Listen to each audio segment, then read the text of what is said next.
There is a door inside the Great Pyramid of Khufu. It has been sealed for 4,500 years. No one has opened it. No one has seen what is behind it. Not in the age of the pharaohs, not in the age of Rome, not in the centuries of Arab scholars who mapped the pyramids every passage, not in the modern era of laser scanners and satellite imaging, until now.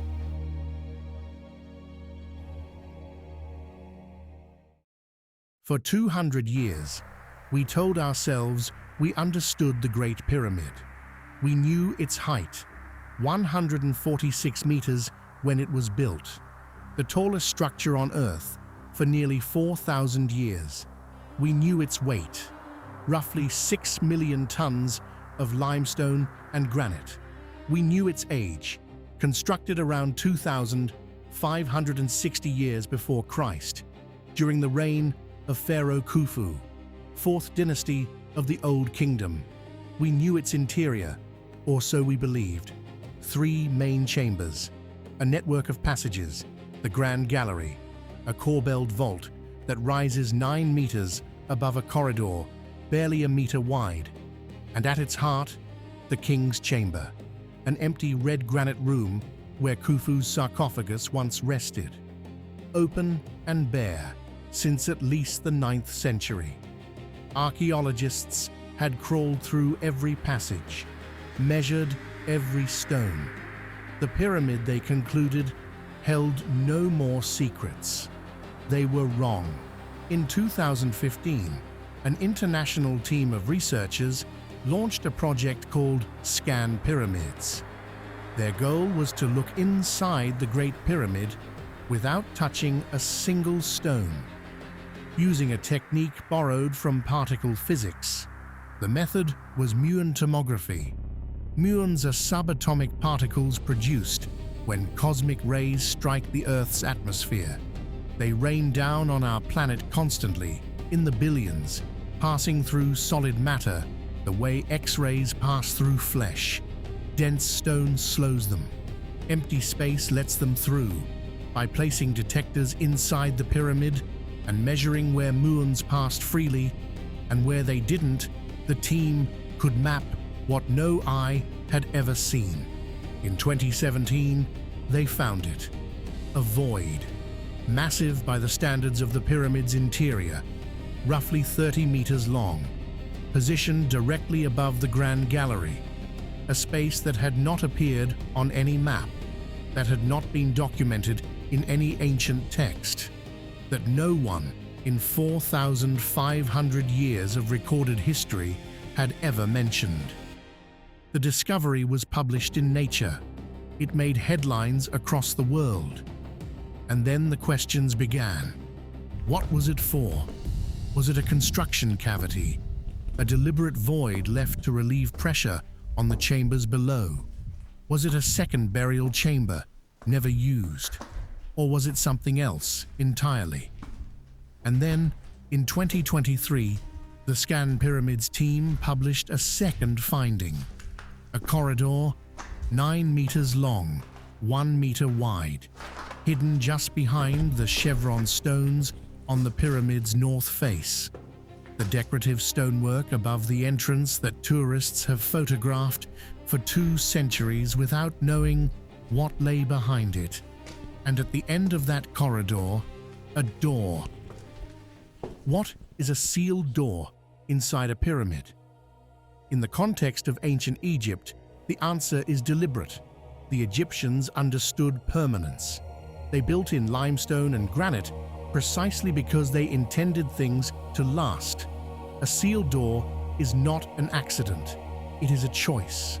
Someone, 4,500 years ago, decided that whatever lay beyond that threshold should not be disturbed.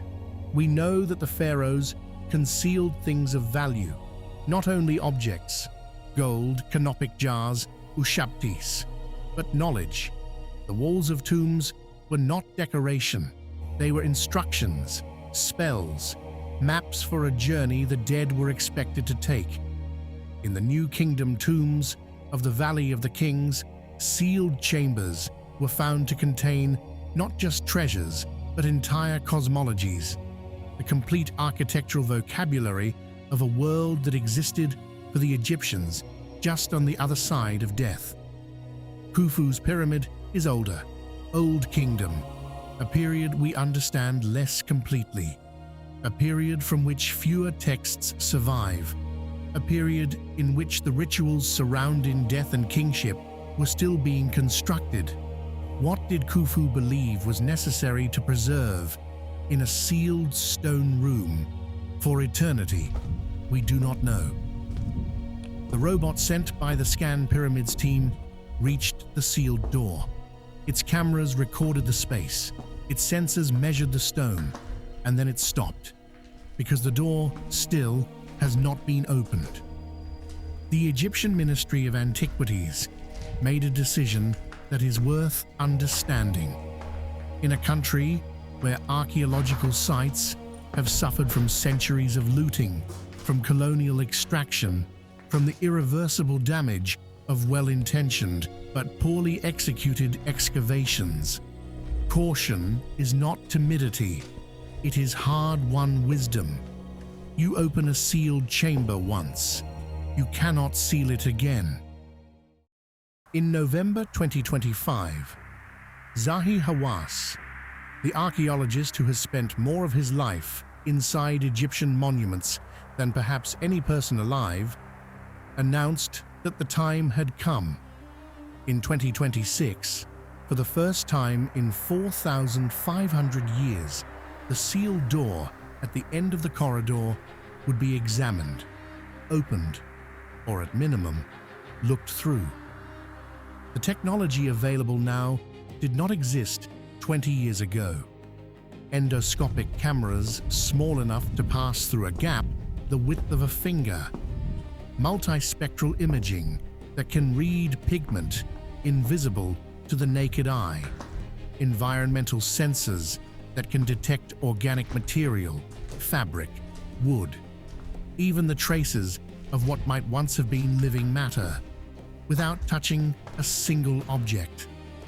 Three theories dominate the current scholarly conversation. The first, the room is empty, a structural necessity, a void designed by Khufu's architects to manage the weight of the stone above, never intended to contain anything at all. The second, the room holds the true burial chamber of Khufu, not the king's chamber above, which was found empty, but the original intended resting place of the pharaoh himself, abandoned or rerouted during construction, and sealed to protect whatever preparations had already been made. The third, and the one that archaeologists speak about most carefully in precise and measured language, is that the room contains texts, documents, possibly the most significant written material to survive from the Old Kingdom, ritual texts, architectural records, or something we have no category for yet. In 1922, Howard Carter cut a hole in a sealed wall in the Valley of the Kings and held a candle to the gap. Lord Carnarvon, standing behind him, asked, "Can you see anything?" Carter's reply has become the most quoted sentence in the history of archaeology. Yes. Wonderful things. We are about to hold our own candle to the gap. The Great Pyramid of Khufu was built to last forever. In that ambition, it succeeded. 4,500 years later, it still stands. Its proportions still exceed what modern engineering would casually attempt in stone. Its interior still holds rooms we have not entered. Every civilization leaves behind what it considers worth preserving.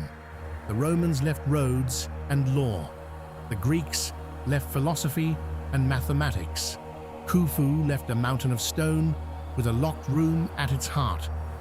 Whatever is behind that door, empty space, buried treasure, or words written by a hand that moved 4.5 millennia ago.